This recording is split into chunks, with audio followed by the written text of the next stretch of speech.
नमस्कार, ESPN 9 news में आपका स्वागत है। मैं हूं आपके साथ दिनेश कुमार। 2024 के लोकसभा चुनाव में भारतीय जनता पार्टी ने तमाम उन हिंदी पट्टी के राज्यों में अपना सियासी आधार गंवा दिया जहां से बीजेपी को 2019 के लोकसभा चुनाव में प्रचंड जीत हासिल हुई थी। जी हां, बात करें बिहार की राजनीति की। बिहार में 40 लोकसभा की सीटें आती हैं। 40 लोकसभा सीटों में से 39 लोकसभा सीटों पर 2019 में बीजेपी और एनडीए गठबंधन के तमाम सहयोगी दलों ने परचम लहरा दिया था। लेकिन इस बार परिस्थितियां विपरीत हो गई और बीजेपी यहां से घटकर 30 सीटों पर आ जाती है। ये यूं कहें कि उनके तमाम सहयोगी दल ही 30 सीटों पर आ जाते हैं। ऐसे में बिहार में पूर्णिया लोकसभा सीट से निर्दलीय प्रत्याशी के रूप में चुनाव लड़ चुके और जीत दर्ज कर चुके पप्पू यादव ने यहां तेजस्वी यादव पर करारा हमला किया। पप्पू यादव ने कहा है कि मैं इंडिया अलायंस में शामिल हूं, कांग्रेस पार्टी का हिस्सा हूं। मैंने निर्दलीय चुनाव इसलिए लड़ा क्योंकि सीट शेयरिंग के फॉर्मूले के तहत पूर्णिया लोकसभा सीट कांग्रेस के खाते में नहीं आई थी। लेकिन मैं यह स्पष्ट कर देना चाहता हूं कि यहां पर जिस तरीके से जो राजनीतिक रणनीतियां तैयार की गई वो कहीं ना कहीं तेजस्वी यादव की तरफ से कमजोर रणनीतियां थी।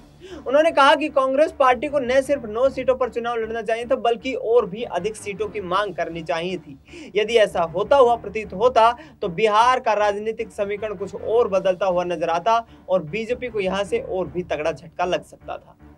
तेजस्वी यादव पर उन्होंने करारा हमला करते हुए ये भी कहा कि तेजस्वी यादव ने 250 से अधिक जनसभाएं जरूर की, लेकिन उन जनसभाओं में वो प्रभावी मुद्दों पर बात करने में नाकाम रहे, लोगों को अपने तक जोड़ने में नाकाम रहे।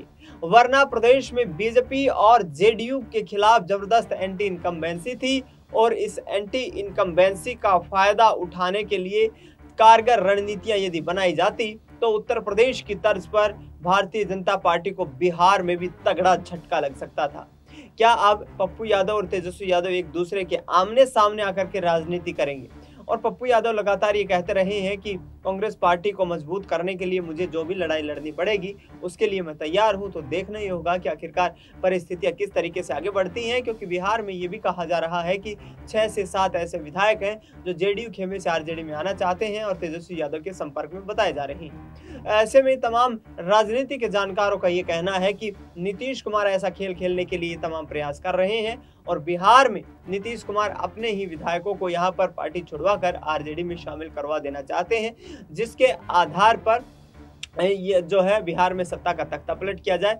लेकिन अभी तक इन तमाम जो दावों की आधिकारिक पुष्टि नहीं की गई है। लेकिन देखना यह होगा कि तेजस्वी यादव ने जिस तरीके से कहा था कि 4 जून के बाद बिहार में एक बार फिर से सत्ता का तख्ता पलट होगा, फ्लाइट में नीतीश कुमार और तेजस्वी यादव की मुलाकात के बाद क्या अब उस तख्ता पलट की पटकथा लिखी जा चुकी है? फिलहाल इस खबर में इतना ही।